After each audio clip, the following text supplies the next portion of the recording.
Well, another episode of Jay Leno's Garage Restoration Blog. To show you, we do read the comment sections. Everybody keeps asking, hey, how's that project you've been working on? Remember a couple of months ago we showed you a few of the things we were doing here at the shop? Well, we're going to update you now. This is our 1914 Detroit Electric. It looks a lot better than it did the last time you saw it. Just to recap for you, what I bought for $1,000 was a rotted out body and chassis, no motor, no nothing. And even though the wood was rotted, we were able to recreate every piece of wood with fresh new wood and fit the old metal over it to make it a bit more secure. This car was an electric car. Top speed is about 22 miles an hour.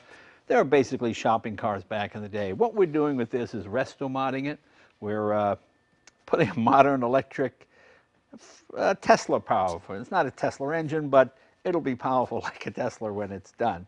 It's really kind of cool because it's not that different from what it was originally. Let me show you the motor we're using. This is by UQM. They're a company out of Longmont, Colorado. You know, they're probably the greatest innovators with these electric power. They've done everything, electric boats. A while back, maybe 2 or 3 years ago, we did a thing about a city here in California was doing electric buses, and they're having tremendous success with it. They built the motors for that, and this is one of their motors. It's 380 volts, and it should be able to give us pretty high top speed. I don't know how fast you want to go in this thing, but it'll be a lot faster than stock. Plus it will have air conditioning, plus it'll have Bluetooth. It'll be a modern electric car in a 1914 body. What you see around here, these are lithium-ion batteries that were donated from a Nissan Leaf. We're very thankful to Nissan. They were able to get us some of their lithium-ion batteries, so we should have a pretty good range. We've just got our Firestone non-skid tires. Look at that. See, non-skid. You can't skid in those. And this is Brock from Simple Solutions. Well, come on over here. How you doing? Good, good. See, I'm not. See, you notice electric hot rodders look different than traditional hot rodders. It's more of a long hair and the long glasses, hair. I don't want to yeah. use the nerd phrase. That would be cruel and insensitive. But it's different. It's different. It's lack of tattoos, you know, that type of thing. But these guys are really clever. They run a company, and you're one of the co-founders, correct? That's correct. That's correct. And what these guys do is they convert just about anything to electric, right? Anything. A lot of people you can dream up. VWs, you know? Common gears, all that kind of stuff. Right. And there's been so many advances, because when I was a kid, homemade electric cars went 15 miles, 20 miles, you know. Now you can go 60 miles an hour and go 50 miles, 60, 80 miles in a lot of cases. Yeah, and even more. Yeah, so he's helping us. Actually, he's doing it. I don't know what I'm doing with this electric stuff. But the interesting thing is this UQM motor. Now, these are great motors, aren't they? They're really great motors. We used them on a previous project. We've had really good success with them, with the electric drive Hummers. And, you know, UQM's a great company. They've always provided us good support. And the nice thing is this motor is really not much different in size than the original motor that came on this car. It's not. But it has 10 times the power? 10 times the power is the old motor. Yeah. And the thing is fascinating to show you how much torque electric cars have. Look at the size of the rear end on this car. I mean, it's a monster. This is Kardashian we're talking, ladies and gentlemen. Take a look here, okay? Because that shows you how much torque. It almost looks like something you'd see behind a big diesel truck or something with a big Hemi engine in it. But electric cars are very powerful. There's a lot of torque from rest. There's a lot of initial grunt right from the get-go. All your torque at 0 RPM. Yeah, exactly. Yeah. So that's the stock rear end, and we're confident it should be able to take the power. What are you doing now? You're fitting batteries? Where do you think you might go? Yeah, I'm playing with some battery bracketry. We're going to do half of the Nissan pack in the front and half in the rear in the original battery compartments of the vehicle. We're going to put the motor controller and some other electronics under the seat. And we're probably going to tuck the chargers up underneath. Yeah. So they're kind of out of the way. And we'll run a standard 240 volt charger on it, right? Standard 240 or 110 if you're hurting. Yeah. So when I plug in my Tesla or the Fiat or the Volt that we have here, it's all the same plug. So that's really kind of cool. As you can see, Per, our body man, has done a wonderful job. We're just getting all this together now, and we'll get some of our gauges. We just did the roof using some of the original style material for the headliner. So it's coming along good. So just want to give you a brief update on that. But I'll show you a new project we just started a couple weeks ago. Brock, thanks. See you in a little bit. Thanks, Jay. Gotta let him get back to work. Well, here's a project you guys haven't seen yet. This is a 1971 Porsche 911T. This is a one-owner car. This is one of these deals. It's been in Beverly Hills its whole life. In the late 90s, I guess, it was parked in an underground garage in a condo. And another car got parked in the back of it. And then it just sort of sat. You know, this guy parked in his mother's condo. I don't know what happened. He got another car or whatever. Anyway, eventually all 4 tires went flat. Then it was covered with dust. And then he didn't want to deal with it. And then he passed away. And I got a call saying, would I be interested in this car? And I sort of been looking for a 911, especially an early one like this. But the amazing thing is, being a Southern California car, there's no body rot at all. It's a nice, honest car. It's got a lot of miles on it. It says, what does it read? 38,000, but that's got to be 138,000, judging by the condition of the seat. But the body is all nice. And you know, I thought the paint was just awful, but I've been using this stuff called Gloss It just to bring it back. And, you know, a couple of different products you use. And, geez, the original paint has come back very nice. So it's never been in a major accident. It's never been hit. Obviously, we're doing brake lines, and redid the calipers, redid the wheels. Just got a new muffler from Porsche. John Wilhoit, our friend who does the 356s, he says always get your replacement ones from Porsche because the aftermarket ones never really seem to fit. But the engine runs, it's free, it runs good. And so we're getting new rubber, and we're just sort of bringing it back and try to keep it as original as possible and just make a nice driver out of it. Because as you can see, seat's a little chewed up, headliner's kind of gone. You know, as soon as you fix one part of it, you realize how bad the other part looks. So this will be one of those things. We say we're just going to do this, we'll probably wind up doing a lot more. But the important thing is it's a nice straight car with no body rot. And that's the nice thing about it, because as you know, air-cooled 911s like this, that's kind of where it's at these days. And we pulled the gas tank, obviously, boiled that out, cleaned that out, coated it. Obviously, new batteries, new rubber in here already. And so that's pretty much where it is. And I'll keep you updated on this one as we go along. Now, here's something that we've been working on for a while. It took a long time to get it done, but it made a big difference. Come on, I'll show you. Okay, this is a real quick one. This is my Cunningham. We did a piece on this a long time ago. This is a very sort of high-class American car, one of the first V8s, 455 cubic inch engine. Let me show you what we got here. But the trouble with it was the steering box. It was tight, it was worn out from just almost 100 years of use. You turn the, it took so much force.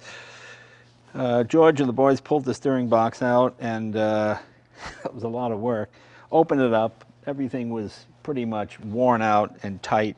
And we went to our friend Weissman. They're the people that do the transmissions for the F1s and the McLarens and all those. And they made us all new gears for the steering box, and now it steers fine. So that just goes to show you there's really nothing you can't fix on these old cars. A lot of old cars get put away for one reason. If the old Buicks, because the Dynaflow is not working anymore, or whatever it might be.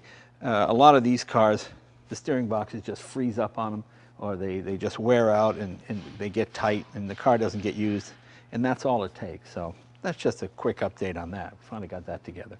Now this one, this is our Cunningham. This has been coming along nicely. You saw this when we pulled it out of the barn in Tennessee. It had been parked there since '68.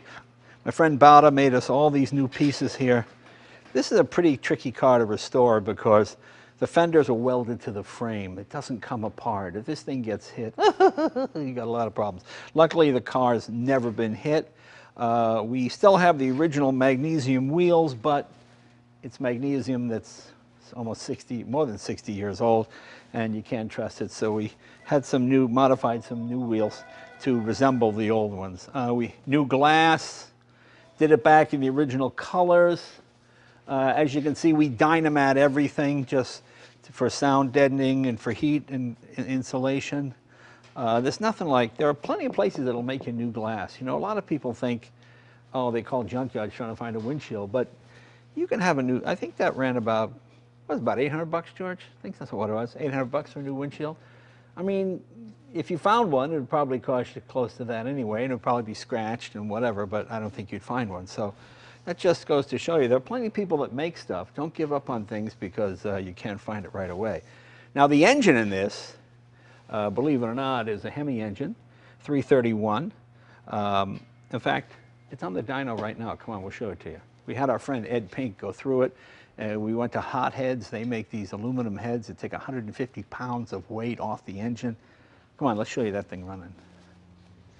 Oh, before I take you to the dyno room and show you the Hemi, I thought you might get a kick out of this. This is a 1925 Broughs Superior SS100. This is the type of bike Lawrence of Arabia would have had, exactly the type of bike he would have had. This has the Pendine engine in it, which means it was guaranteed to do 110 miles an hour in 1925. Notice how it has straps to hold the tank on. The others just had the usual tank mounts, whereas this one had extra straps. You've got the touring bags. This is, I think, sort of one of the holy grails of motorcycling, to find one of these. And this bike hasn't been run since 1973. It's just been, it was in a guy's basement. And we're just checking the valves and going through it before we fire it and take it for a ride. We want to make sure everything is okay. But I think it's one of the most beautiful bikes in motorcycling history. It really is an amazing piece of kit, this thing. You know, proper hand shift, and oh, it's just great.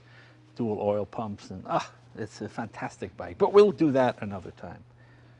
Okay, as we head to the dyno room to look at the Hemi, this is another bike under construction. This is a Norton 650 SS. This is a model that really did not come to America, but it's a fantastic bike. But I'm getting a little lower compression in one piston than the other, so we just took it apart. We're replacing both pistons now. We'll take it 40 over, put some new pistons in it, and she'll be ready to roll again. There's the cylinder head there. See, there are a lot of projects on the way to the other project. There's another Broughs Superior right there, SS80. That is a Brooklyn circuit bike, really quite fast, about 1923, 1924. But come on, let me show you the Hemi. We're in the dyno room. Jim is running the dyno. Come on and we'll show you the Hemi engine.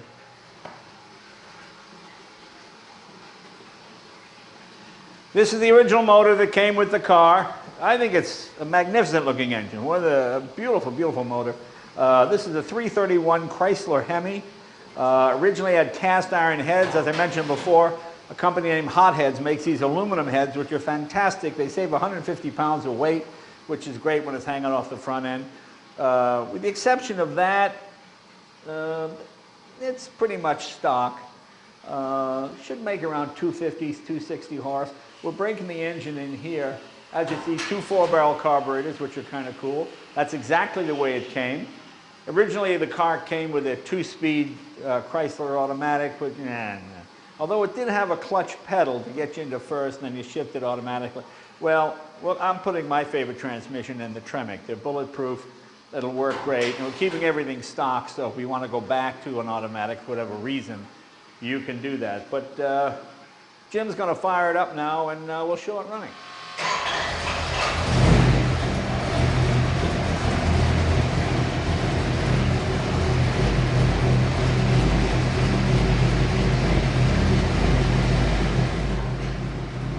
So what do you make it, Jim? About 250 horse?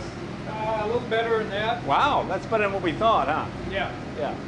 Which doesn't sound like a whole lot in this era of 900 horsepower. But don't forget, this is 1952. So that was a pretty impressive number. And it's only 331 cubic inches. You know, we tend to think of Hemis as being 426 cubic inches, but the originals were pretty small. So, oh, it's smooth, isn't it?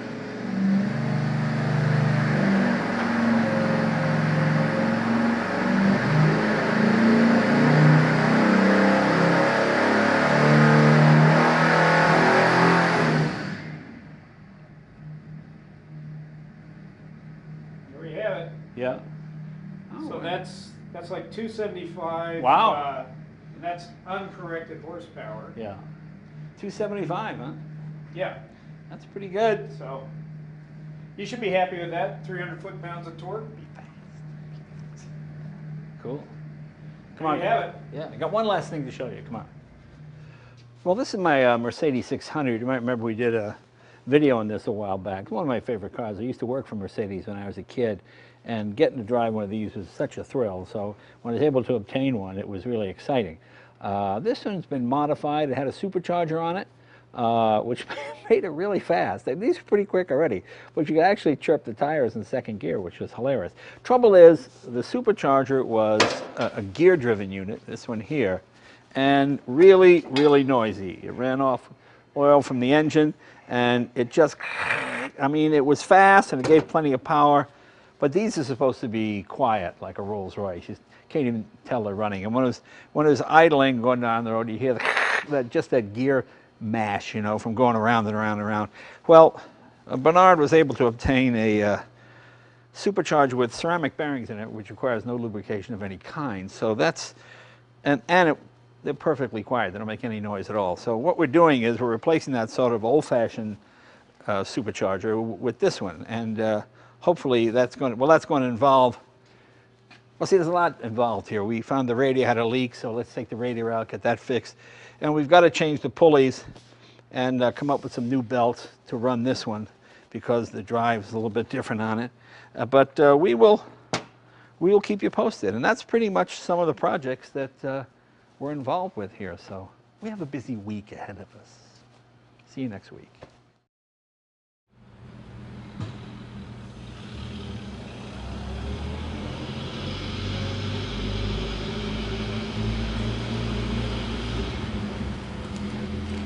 Mm-hmm.